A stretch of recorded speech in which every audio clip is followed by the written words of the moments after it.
Vēl 6 dienas līdz lielajam notikumam. Jau nākamā pirmdiena mūzikas veikalos būs nopērkams albums ar Okartes akadēmijas studentu ierakstītām dziesmām. Pagaidām dziesmas var noklausīties portālā Draugiem LV mūzikas sadaļā, kur ikvienam dalībniekam ir īpašs profils. Guntars Račs, mūzikas producents, koncertā teica par to veco un jauno konkurenci. Nu jā. Jaunie no Okartes akadēmijas ir iegriezuši vecajiem. Jaunākā statistika ir sekojoša. Tā, Do Re Mi topā. 1. vieta – Mareks Kolāts ar Dieva meitenes.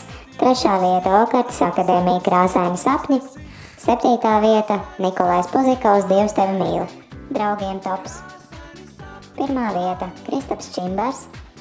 2. vieta – Samanta Tīna, kurai pārspējusi Mareku Kolātu un viņa grupu Moana. Un 5. vieta – Evijas Loka. Jē, Okartes akadēmija, klausītākie. Samanta. Jā! Ielika ar Dieva meitenes! Nevar jau teikt, ka mēs kaut kādus pogas tur griežam ārā. Tas ir vispār, varētu tā teikt, ka tas ir,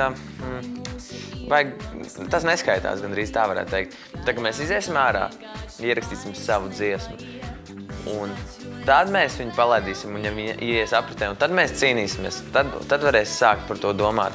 Bet pagaidām tas ir tā nosacīti. Mēs jau paši neko vispār nevaram. Mēs priecājamies, nu tādā Protams, ziņā. Man ir ļoti labi sajūta, paldies skatītāji, tas ir ideāli. Bet, ja es būšu ārā, tad sākšu saprast, kas notiek. Galvenais ir atrast tos draugus. Gribu jums pavēstīt jaunāko informāciju no Draugiem LV dziesmu topu. Jā.